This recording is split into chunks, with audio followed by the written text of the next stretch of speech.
Jesucristo dijo a sus discípulos una parábola: ¿podrá un ciego guiar a otro ciego? ¿No caerán los dos en el mismo hoyo? ¿No está el discípulo por encima del maestro? Todo el que esté bien formado será como el maestro. ¿Cómo es que miras la brizna que hay en el ojo de tu hermano y no reparas la viga que hay en tu propio ojo?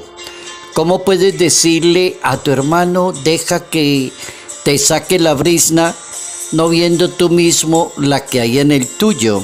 Hipócrita, saca primero la viga de tu ojo y entonces podrás sacar la brizna que hay en el ojo de tu hermano. Evangelio según San Lucas, capítulo 6, versos 39 al 42. Un discípulo debe ser como su maestro. Notas amables a la palabra de Dios, viernes 13 de septiembre, año 2024.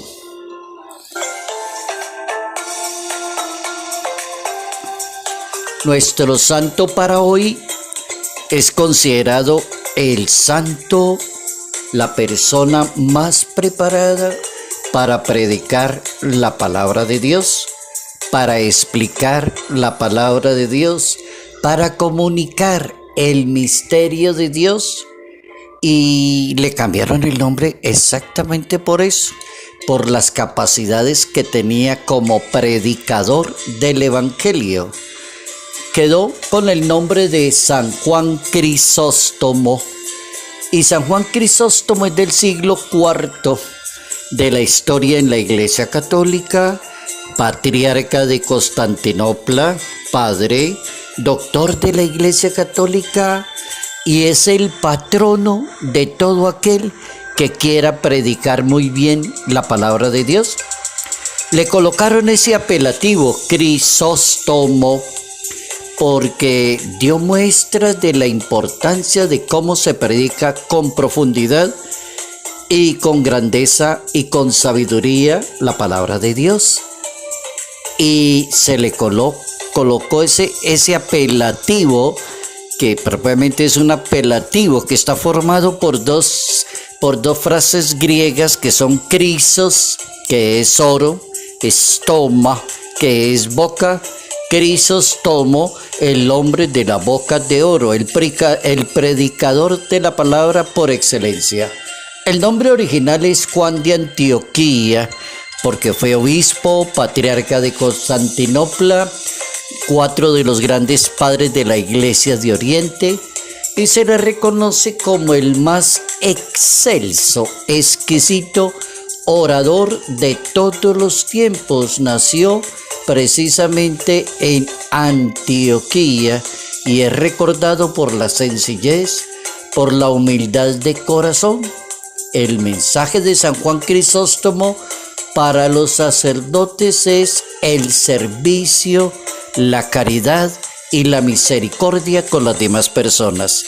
San Juan Crisóstomo. Un discípulo debe ser como su maestro, debe ser como el maestro.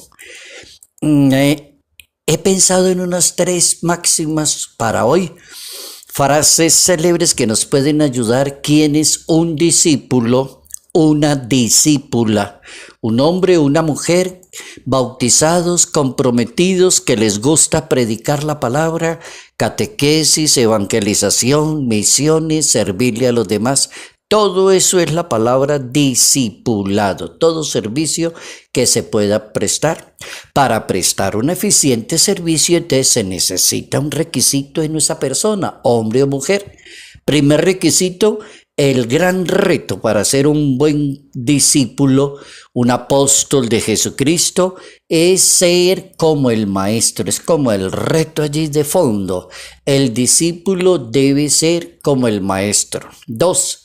Algo que debe evitar el discípulo: no está el discípulo por encima de su maestro.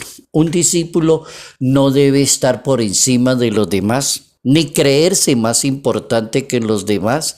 El orgullo, la vanidad y la soberbia no sirven absolutamente para nada. Entonces, un discípulo es la persona más humilde, más sencilla y más servidora de las demás personas. 3.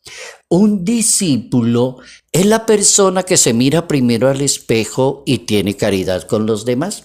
Así lo dice la Biblia en el capítulo 6, verso 40 del Evangelio de San Lucas.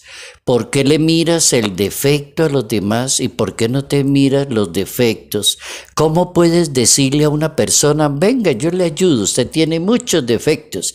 ¿Por qué no se repara usted mismo los suyos antes de considerarse un verdadero discípulo? Entonces dice el Evangelio: hipócrita, saca primero los defectos que tienes para que le puedas ayudar a los demás. Entonces, un discípulo es una persona que no está pendiente de mirarle los defectos a los demás, sino ser una persona sencilla, humilde, noble y misericordiosa con los demás.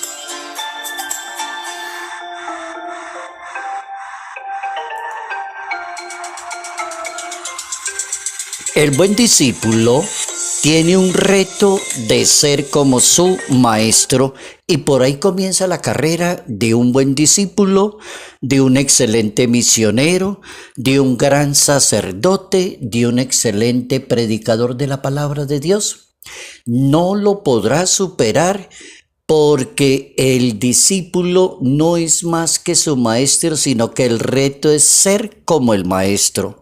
Entonces debe ser una persona que va madurando, aprendiendo a tener los mismos sentimientos de su maestro. Tiene que leer el Evangelio y coger un lápiz y un papel y escribir todos los sentimientos que vaya encontrando allá, de la manera como habla el maestro, contesta el maestro, mira el maestro, hace el maestro, toma decisiones, entonces saca una listica.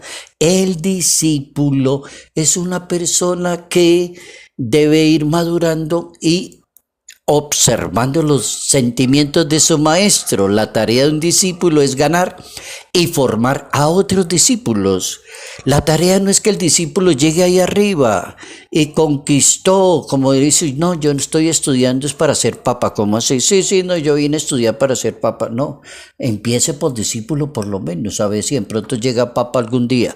El discípulo tiene que aspirar a ser un buen discípulo, un servidor de la comunidad, y esa es la tarea. Un creyente logrará la misión si toma la opción de abandonar los defectos comunes de algunos discípulos. Ahora pensemos en los defectos comunes que ya conocemos de los discípulos. Primero, creerse una persona sin defectos. Ese es un defecto bien común y es un defecto que no permite ni madurar, progresar, ni avanzar, ni ser un mejor discípulo. Creerse que no tiene defectos. Otro, creerse superior a los demás. Ese es un defecto bien común. Otro, un ciego. La Biblia dice: ¿será que un ciego puede guiar a otro ciego? Si una persona quiere ser discípulo de Dios en el mundo, en la iglesia, y no se mira sus propios defectos, ¿será que puede darle la mano a los demás algún día? Mirar los defectos de los demás a todo momento. No repara la viga de su propio ojo, se cree juez del otro. ¿Quién te nombró juez de los demás? La Biblia le va a preguntar a ese discípulo. Entonces tenemos esta primera parte, que el discípulo se identifica con el maestro y el discípulo ataca los defectos tan comunes que aparecen en los servidores de Dios. El Papa Francisco recomienda para un buen discípulo 3 verbos: escuchar, discernir y vivir. Escuchar, ¿qué? Atentamente la palabra de Dios. Discernir, es decir, entiende la palabra y toma una decisión que va a hacer. y vivir, dar el ejemplo a los demás en la comunidad, dice el Papa Francisco. Un primer paso en la dirección de escuchar es liberarse de los prejuicios, dice el Papa. El primer paso para escuchar la palabra de Dios es que la persona no tenga prejuicios. Lo que realmente debe hacer la Iglesia se basa en el testimonio de los apóstoles para enseñarle a hombres y mujeres, a jovencitos, a señoritas, cómo ser un buen discípulo, una excelente discípula. Es decir, entender cómo creyeron y anunciaron la palabra de Dios. Escucharon, creyeron, anunciaron y fueron muy buen ejemplo de la palabra de Dios. El apóstol es una persona de Dios, llena de Dios, que se comunica con Dios, que lee los asuntos de Dios, que está interesado en las cosas de Dios. Una mujer de Dios es quien experimenta cercano a Dios. El buen discípulo es salir a la búsqueda de los demás, de tener misericordia con los demás. Eso debería es tener un buen discípulo, darle la mano a los demás. No juzgar a los demás. Cuando sepa que los demás están muy mal, que fracasaron, vamos a darle la mano a esa persona. Vamos a estar con esa persona, vamos a ofrecerle ayuda. Y el discípulo se convierte en ejemplo de humildad para los demás. El buen discípulo es una persona que es ejemplo de humildad en una sociedad. Un discípulo será como su maestro, no está por encima del maestro y no se cree superior a los demás. Salud, paz y bendición, bendición en el nombre del Padre, del Hijo y del Espíritu Santo. Padre Jairo Yate Ramírez, Arquidiócesis de Ibagué.